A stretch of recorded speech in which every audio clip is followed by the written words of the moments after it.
আসসালামু আলাইকুম ভাই বোনেরা, সবাই কেমন আছেন? আশা করি আছেন ভালো। আপনাদের দোয়ায় ভালোবাসা আমি ভালো আছি। নতুন করে ভিডিও নিয়ে আবার আসলাম। এটা রান্নাঘরের ভিডিও। তো এখানে দেখতে পাচ্ছেন ভাই বোনেরা, এখানে হলো গরম পানি দিছি আর হুইলের গুঁড়ে দিছি। তো গরম পানি দেওয়ার আমার উদ্দেশ্যটা কি, এই যে চার মগগুলো দেখতে পাচ্ছেন, এইগুলো কালকে আপনার ভাইয়া বলতেছে হালকা হালকা একটু হলুদ হলুদ লাগতেছে। হ্যাঁ, চা খাবার বসে বলতেছে। তা বলতেছে তুমি মনে হয় গরম পানি দিয়ে ধোও না। তা আমি বলতেছি হ্যাঁ, আমি তো গরম পানি মাঝে মধ্যে ধুই, প্রতিদিন তো ধোয়া সম্ভব না, কাজের চাপে তো হয় না। তো তাই আজকে আমি দেখতে পাচ্ছেন গরম পানি করিয়ে তো এগুলো আমি একটু ভিজি রাখলাম। কিছুক্ষণ পর আমি এগুলো ধুয়ে ইয়া করবো, র্যাকের মধ্যে রাখবো। আসলে ভাই বোনেরা, পুরুষ মানুষের চোখের মধ্যে এত ইয়া পড়ে, এত পরিষ্কার থাকি, তারপরেও কিভাবে যে ধরতে পারে আল্লাহ জানে। এত পরিষ্কার করি আমি আসলে মগগুলো ইয়া করি। সে চা খাবার বসে বলতেছে এগুলো হলুদ হয়ে গেছে, তুমি না হয়তো এগুলো ইয়া করো, পাল্টে ফেলাও, নাকি ধো না, নাকি নতুন এগুলো বাড়াই করো। তো আমি বলে এগুলো তো নতুন এখনও আছে, কিছুদিন আগে মগগুলো নিছি।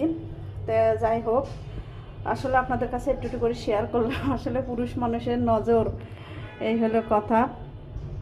তা আসলে আফুরাও এইরকম করেন, আসলে অবশ্যই পরিষ্কার হবে। তা আমি দেখতে পারতেছি কিন্তু গরম পানি দিয়ে আমি ভিজি রাখছি হুইলের গুঁড়ে দিয়ে, তাতে কিন্তু সাদা সাদা লাগতেছে।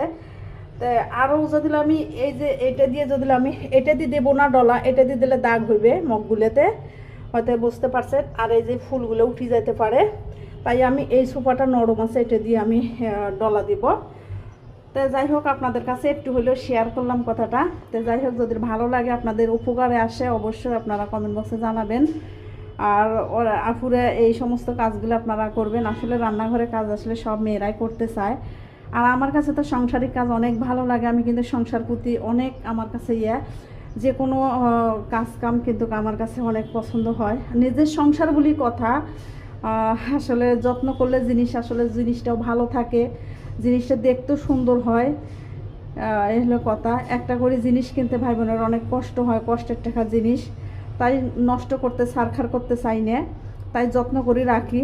তা আসলে আপনার ভাইয়া আবার যে কোনো জিনিস আনলে কিন্তু তুলি থোয়াটা পছন্দ করে না, কয় যখনকার জিনিস আনবা তখনই ব্যবহার করে ফেলা, বা ভাঙিয়ে গেলে আবার নিয়ে আসবো, সমস্যা নাই। তারপরে আমার মগ আরও অনেকগুলো আছে, তো হ্যাঁ আমি রাখি দিছি। তো তারপরে এগুলো আমি বাইরে বের করছি, যেহেতু আমাদের ঘরে মানুষ কম, তাই আমি এইগুলো কমগুলোই বের করছি। আরও আমার 5-6টা মগ আছে, হয়তো বুঝতে পারছেন। সবগুলো কিন্তু বের করলে আসলে ধোয়া পাকলা করতে অনেক কষ্ট হয় আমারে।